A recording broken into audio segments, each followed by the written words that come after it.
I lost that key right there. So, well, that was just a try. Welcome to our kids channel. Today's story is gonna be about some very inspired kid and motivated kid and focused kid that determined to become a pilot in life, and he did it. He did it. So come along and enjoy that story as we go. Here's the story for today. It's titled The Big Mission. Big Mission. Ron's Big Mission. This story is very interesting, and I think you will enjoy it. I think you will enjoy and like it, and you might be inspired by it. Okay. Ron's Big Mission. This is a story of a young boy that is very inquisitive. A young little boy that wants to know about everything around him. He wants to know about the world. He wants to know what's on the moon, what's the sun, where are we? He has a lot of questions on his mind. But most of it all is that Ron wants to be a pilot. Here we go, the story starts. You're up early this morning, Ron. What's the rush? Asked Miss McNair. Come and have your breakfast. I made some oatmeal. I have to go, Mama, said Ron, tying his sneakers. I have something to do this morning. You always have something to do, said his mother with a smile. Just be home by lunchtime, okay? That's Ron on a mission to go. Ron was 9 years old. That morning he left his house with a plan. He'd been thinking about it for a long time. It was a beautiful South Carolina summer day, and Ron looked up at the blue sky. Someday he thought he would be up there, flying a plane. He wanted to be a pilot when he grew up. But today, Ron had something else on his mind. Something very important. That's Ron over there. See, he's looking up. He sees a plane up there. On his way, Ron walked down the street as fast as he could. He didn't want to be late. Hi, Ron, the grocer called from the front of his store. There you are, just in time for a donut. Morning, Mr. Douglas, said Ron. Thank you, but there's some place I've got to be. And Ron kept on walking. See, not even donuts could stop Ron, because he needed to go and take care of his business. Something very important to him. He ignored the donut. Down by the schoolyard, Ron saw his friends Carl shooting baskets. All right, you made it, called Carl. Hi, Carl, said Ron. I wish I could stay, but I have got something important to do. More important than basketball on a summer vacation? Said Carl. Are you kidding? Ron laughed. He loved to play basketball, but not today. Today was too important, and Ron kept on walking. When you're on a mission, when you're determined to do something, not even basketball could stop you. When Ron got to the Lake City Public Library, he stopped. This was it. He was hot from walking so fast, and he was nervous too. He took a deep breath, lifted his head up high, and went inside. Miss Scott was busy getting ready for all the people who would be using the library today. As the head librarian, she had to make sure that everything was neat and orderly. Miss Scott looked up to welcome her first visitor of the day. She smiled as Ron walked in. He was her best customer. Ron gave a little wave to Miss Scott and went right to the shelves. See? So this shows that Ron has been coming here before because he knew where he was going. He went straight for the shelves. Ron is so determined. He is on a mission. It took Ron a while to find some books. He always looked for books that showed children who looked like him. But that was hard. There were not many books about black kids on the shelves. At last, Ron found some books on airplanes. He took the books and started to walk to the front desk. Ron felt nervous and his hands felt a little sweaty, but he knew what he wanted to do. Miss Fielding, a white lady who was often in the library, stopped him. "You can give me the books and I'll check them out for you, Ron," she said gently. "No, thanks, Miss Fielding," Ron said. "I'm going to do it all by myself." "But Ron," she started to say. Look at Miss Fielding and Ron. Miss Fielding trying to get the book from Ron so she can check it out. But Ron said he'll do it by himself. Okay? He found some books on the airplane.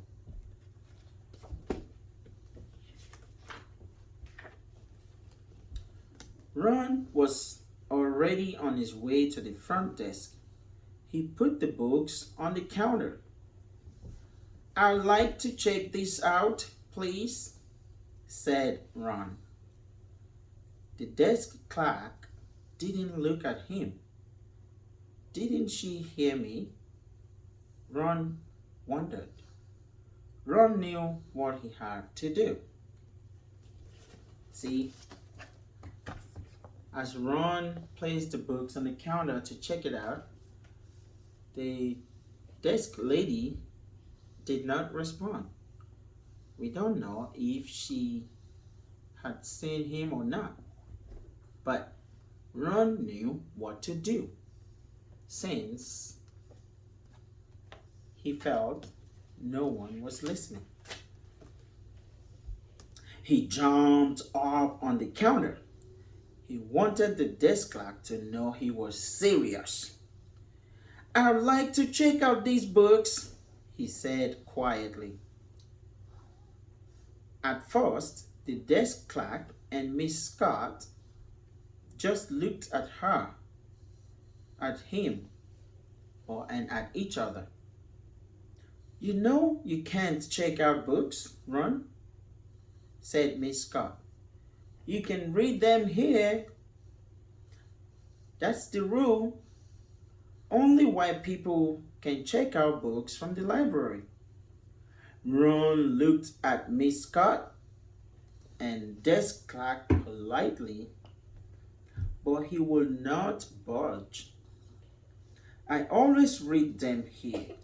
Today, I want to check them out, said Ron. Miss Scott and the desk clerk did not know what to do. Ron wouldn't get off the counter. People were staring. Finally, the desk clerk called the Lake City Police. Look at him on the counter with everyone else staring at him. He wants those books.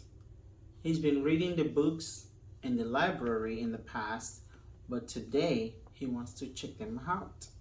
He wants to check them out and take them home to go read at home. But the clerk said you cannot check them out. It's just the rule. Let's see what happened next after the Lake City Police were called. Two policemen came right over. Let someone check out the books for you, son, said one of the policemen. You know the rules. But Ron just shook his head.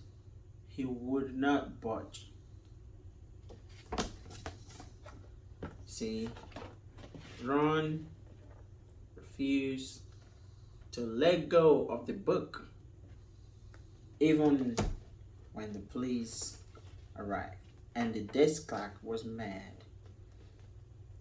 Now, Miss Scott called Ron's mother. McNair, Mrs. McNair, came to the library very quickly.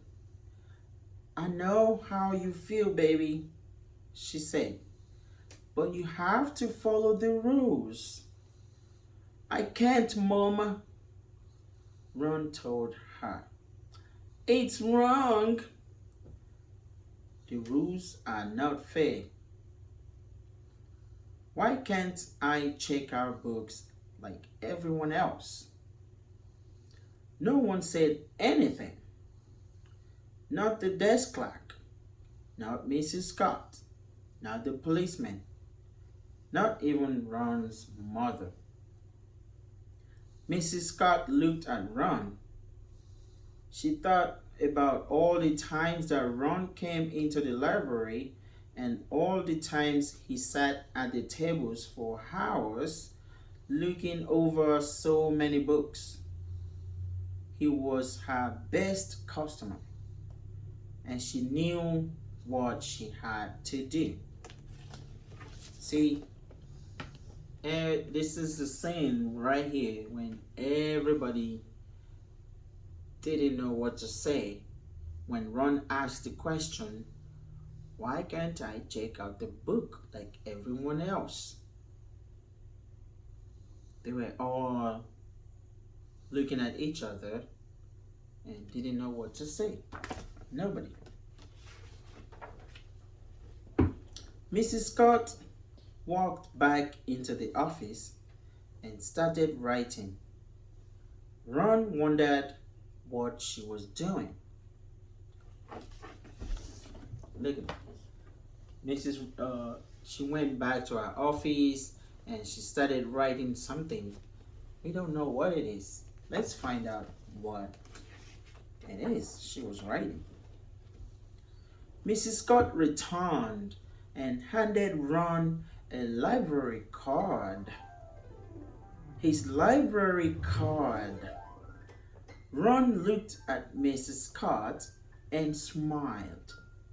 As he jumped to the floor, he thought he saw her smile too. I'd like to check out these books, please, he said, handing the card to the desk clerk. The desk clerk took his library card and stamped the cards in the back of the books. These are due back in 2 weeks, he said. Look at Ron, so happy, pointing his library card to the lady so she can get the book checked out. And he was told that the book is due back in 2 weeks. You see him so happy? His mother and the clerk smiling too. Ron smiled. "Thank you," he said.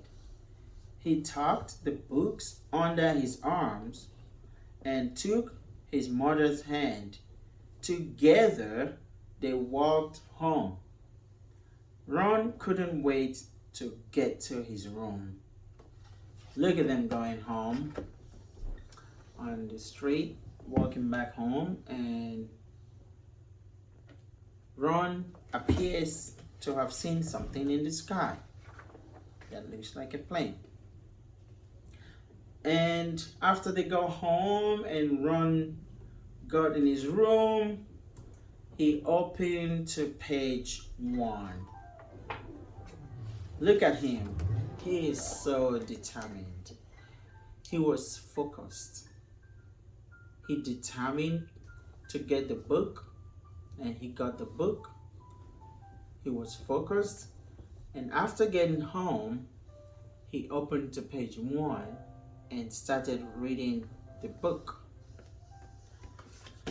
Isn't that something? Yeah. So, what did you learn here? Did you learn anything? You learned that you need a library card to check out book from the library. I'm gonna read the author's note so everyone know that this story is not just an ordinary story. The boy who was Ron McNair grew into a man who flew planes just like he dreamed he would do. He became an astronaut. Today, everyone in Lake City remembers him. They remember him every time they walk into the library. The red brick building on 234 Main Street is a special place. The walls in the children's room were painted with pictures that show children reading books under a huge oak tree. A space shuttle flies through the sky. Inside the library, anyone can get a card and check out books. Young Ron McNair had a dream. On that day in 1959, he made it start to come true. Because of him, many young people have a chance to dream. You can only be a winner if you are willing to walk over the edge. Astronaut McNair once told a group of children, "You're eagles, spread your wings and fly to the sky." Many years ago in Lake City, South Carolina, young Ron McNair became a hero. Years later, in 1986, astronaut Ron McNair was once again a hero.